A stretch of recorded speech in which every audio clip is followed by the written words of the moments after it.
Assalamualaikum warahmatullahi wabarakatuh. Saya Danar Rizky Al-Wahab. Saya dari Universitas PGRI Semarang. Saya dari Prodi PJKR. NPM saya 18230101. Di sini saya akan menjawab pertanyaan dari mata kuliah Pemanduan Bakat dan Kepelatihan Olahraga Sekolah. Yang nomor 1 adalah analisis materi berdasarkan kelompok masing-masing, meliputi kajian teori pada masing-masing sub materi dan simpulkan.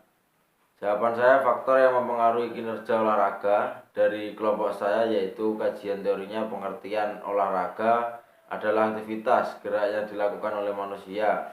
Olahraga adalah bentuk lain dari aktivitas fisik tapi jauh lebih struktur daripada latihan, karena olahraga memiliki seperangkat peraturan dan umumnya melibatkan adanya kompetisi disebut olahraga atau Hinger and Katsiserintis. Aktivitas yang dilakukan oleh fisik bertumpu pada perangan keterampilan fisik yang di dalamnya terdapat dukungan permainan serta peragaan. Keterampilan usaha keras dari kelompok otot besar disebut dengan olahraga. Kesimpulan sesuai dengan identifikasi penelitian dan pembahasan yang telah diuraikan dapat diambil kesimpulan bahwa potensi atlet cabang olahraga sepak bola di Kabupaten Gunung Kidul usia 13-15 tahun termasuk dalam kategori cukup berbakat. Kesimpulan tersebut dibuktikan dengan adanya penghitungan dari nilai rata-rata yang didapat pada penghitungan T-skor. Nilai rata-ratanya adalah 199,71. Kemudian rata-rata tersebut dimasukkan ke dalam tabel kategori bakat yang masuk dalam kategori cukup berbakat. Hasil dari prosentase diri kriteria sangat berbakat ada 5 orang atlet atau 6,67%, yang termasuk kriteria berbakat ada 20 orang atlet atau 26,67%. Yang termasuk kriteria cukup berbakat ada 28 orang atlet atau 37,33%. Yang termasuk kurang berbakat ada 14 orang atlet atau 18,67%, dan yang termasuk tidak berbakat ada 8 orang atlet atau 10,66%.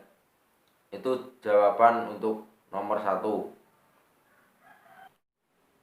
Ya, saya akan menjawab pertanyaan nomor 2. Pertanyaannya, prestasi olahraga negara Indonesia masih jauh dibandingkan dengan negara-negara lain yang dapat dilihat pada perhelatan Olimpiade atau bahkan tingkat Asia dalam perhelatan Asian Games 2018, di mana Indonesia menjadi tuan rumah dan menempatkan diri di peringkat 4. Prestasi yang diraih Indonesia hanya melalui cabang olahraga tertentu. Analisiskan fenomena yang terjadi melalui deskripsi tersebut di atas ditinjau dari sudut pandang pemanduan bakat yang ada di negara Indonesia saat ini. Menurut saya, pertama kalinya pesta olahraga Asia diselenggarakan secara bersamaan di 2 kota. Ibu kota Indonesia Jakarta yang menjadi tuan rumah pesta olahraga Asia untuk pertama kalinya pada tahun 1962, dan Palembang, ibu kota dari Provinsi Sumatera Selatan. Acara diadakan di sekitar 2 kota tersebut, termasuk lokasi di Bandung dan beberapa tempat di Provinsi Jawa Barat dan Banten.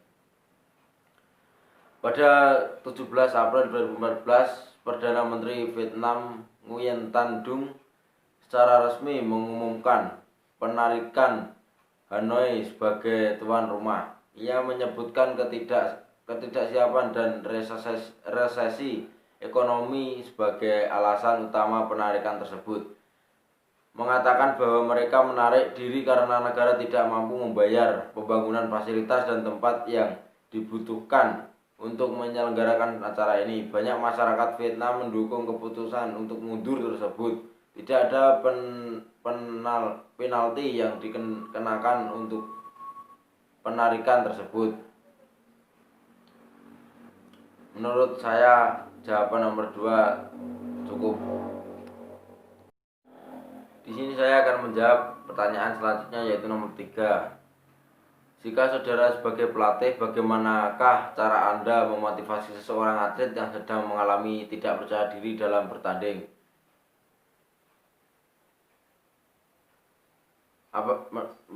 Menurut jawaban saya, apabila saya menjadi pelatih dan atlet yang saya bina sedang mengalami tidak percaya diri, saya akan memberikan motivasi dengan cara berpikir positif. Dalam artian dimaksudkan sebagai cara berpikir yang mengarahkan sesuatu ke arah positif, melihat segi baiknya.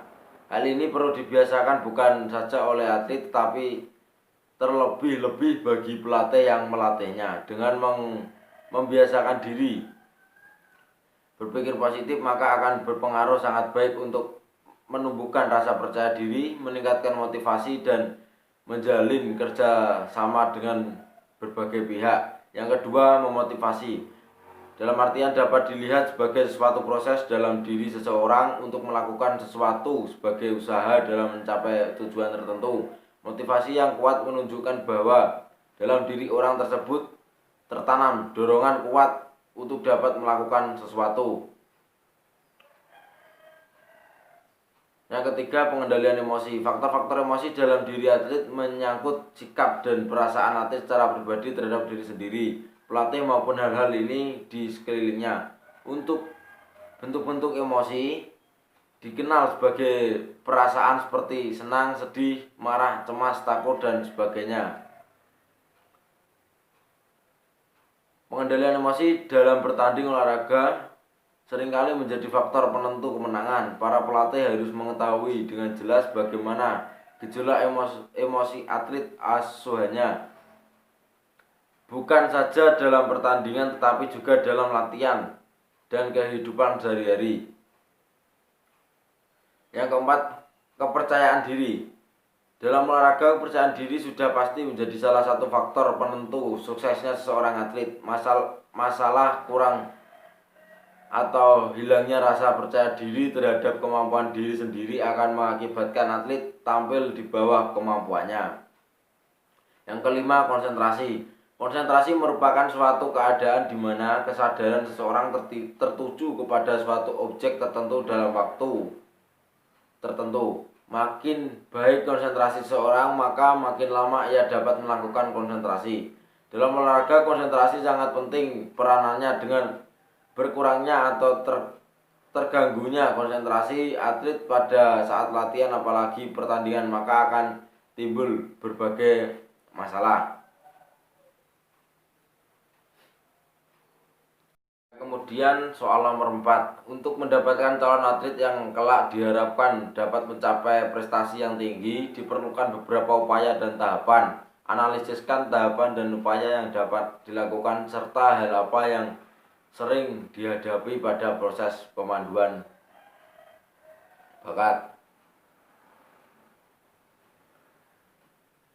Menurut saya, identifikasi bakat menurut Kamus Besar Bahasa Indonesia yang dimaksudkan dengan bakat adalah dasar atau kepandaian, sifat, dan pembawaan yang dibawa dari lahir. Dan dalam Webster's Encyclopedic Unabridged Dictionary of the English Language dinyatakan sebagai a special natural ability. Dari pengertian bakat di atas, selanjutnya dapat dikatakan bahwa identifikasi bakat olahraga adalah proses pemberian ciri atau karakteristikisasi terhadap dasar kemampuan yang dibawa dari lahir dan dapat melandasi keterampilan olahraga.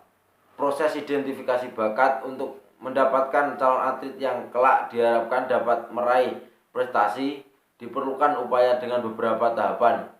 Bumpa menyatakan ada beberapa tahapan yang harus diikuti oleh mempersiapkan atlet. Adapun tahapan yang dimaksud adalah A. Mencari calon atlet berbakat. B.